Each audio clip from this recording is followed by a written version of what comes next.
So the title of this video was going to be how to annoy a photographer, but I thought more people are going to look for what is the best camera for whatever. And this is one of the more annoying questions that I get, because on top of that, people always ask me, what do you think of X and X camera? Is it good for low light? Is it good for street? Is it good for blah, blah, blah? And you know, I'm a photographer, yes, but that doesn't mean I know every camera that's out there, you know?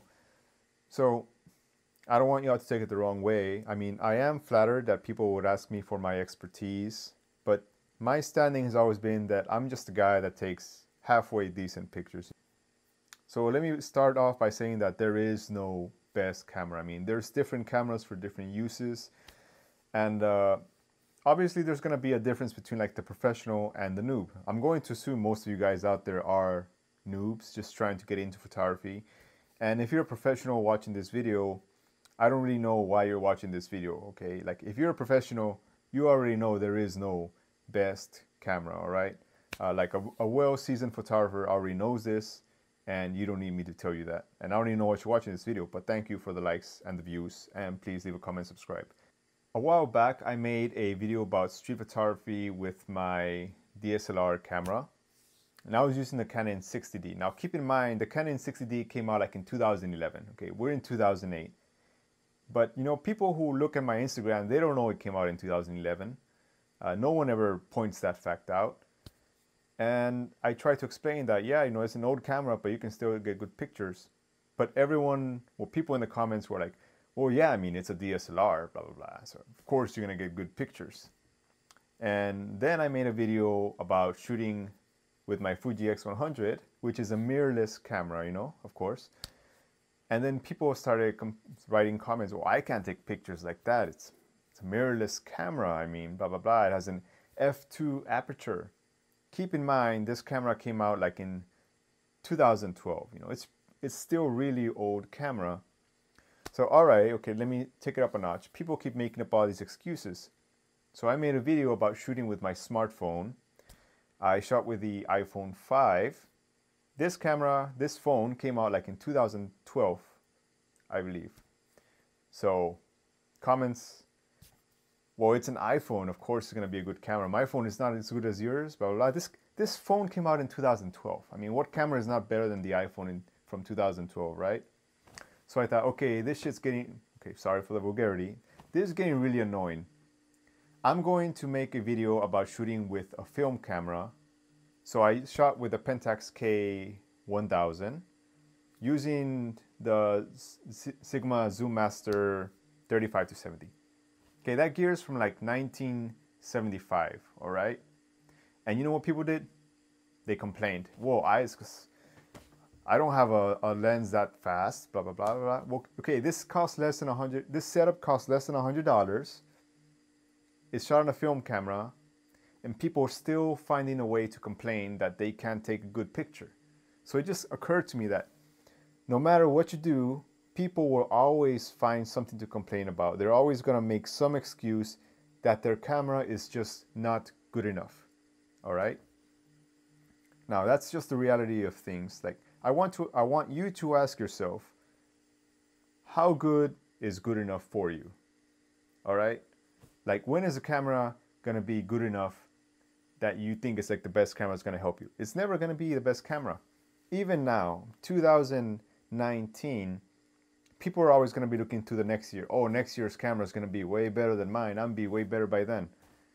You know, it's I'm sorry, it's all bullshit. Now, if you want my honest opinion about photography, I think, first of all, cameras have been, they reached a point where any camera that you have is just really good. I mean, that's just the plain reality of it.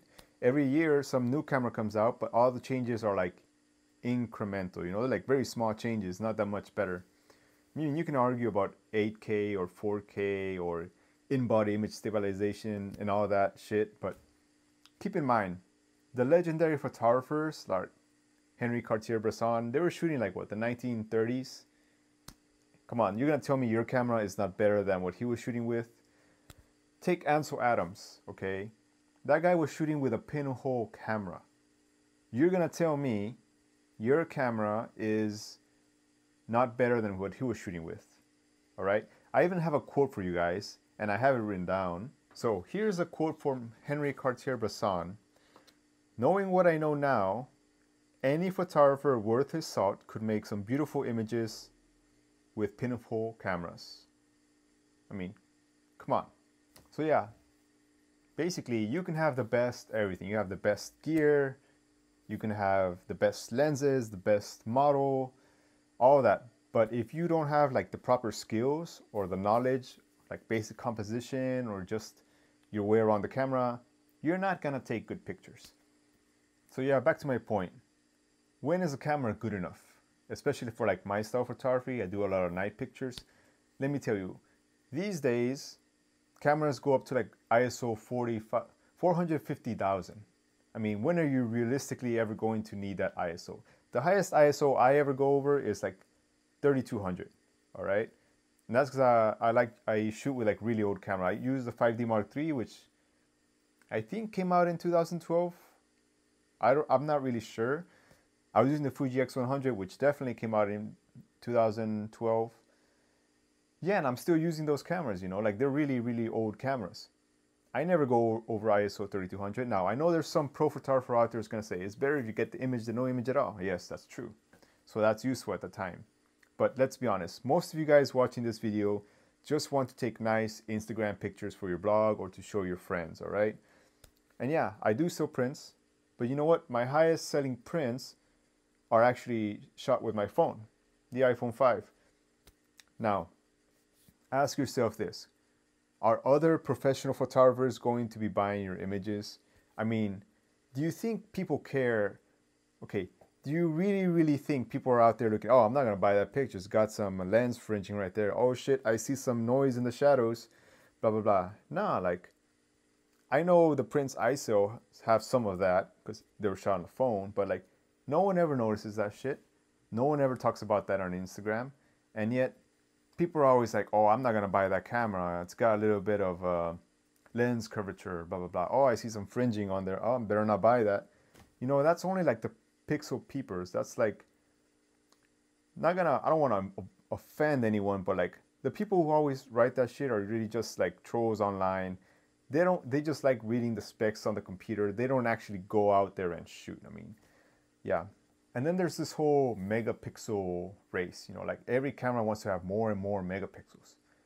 You do know that the more megapixels a camera has, the lower its low light performance is going to be, right? I mean, earlier I was talking about how my camera, like I never go over ISO 3200, or even most of the times I'm shooting automatic with my phone and people never notice. But like, I think I remember somewhere you only need 2 megapixels to print out a billboard. Okay, for me, the sweet spot is 12 megapixels. Like most of the cameras I use have 12 megapixels, but people always want to go higher. Why? To crop? Okay, I'll give you that. Sometimes you have to crop. But if you rely on cropping too much, I think you gotta rethink your stance as a photographer. Like I personally don't like cropping, like ever. And Instagram does crop my images, but for the most part, I almost never crop. And I use the old style, which is you just walk closer to your subject or further away, you know? So yeah, I guess that was kind of a long rant, but that's what you get for asking me what is the best camera, all right? Like, it really bothers me when people think you only take good pictures because you have a good camera, all right? My good camera is from like 2011. So I don't know what you guys are waiting for out there. I don't know what kind of camera you think is going to solve all your problems, because good gear is not going to solve your problems, okay? It might make you better, but to be honest, most of the people out there buying your prints and your pictures, they're not going to notice these small things like, oh, there's darkened corners, oh, there's noise in the shadows, blah, blah, blah. That's just the reality of it. Now, if you are a professional and you're still watching this video for some reason, like, yeah, I understand. You need a camera that shoots 20 frames a second, you know? You need like the sharpest image because you do wedding photography or whatever. So yeah, you're a professional, of course, you need these things. But most of you guys out there watching this video, you just starting out in photography, or you've been at it for a while, you're still like an amateur. You think a new camera is going to solve all your problems. It's not. I'm telling you that right now. I mean, you guys watch Digital Rev, right? They have like those pro photographer cheap camera challenges. And yeah, I mean, you have to rely more on your skills than the gear itself. So actually, I feel much better letting all that out. You know, I'm sorry for some of the profanity in there. It's just, this shit pisses me off, you know. Why do people think that you only take good pictures because of your camera? I mean, you don't ask, for example, a writer, hey, which computer did you use to type up your book, or like which typewriter you use? You know, you never ask writers that. So why do people think, oh yeah, what camera they used to make those pictures? That camera must have been really good. It's nonsense, all right? But anyways, thank you for watching this rant. I hope you didn't unsubscribe. But, you know, I'm here to lay down the knowledge on the noobs. And this is something you have to get through your head. It's not the camera, it's you. You have to come in terms with that.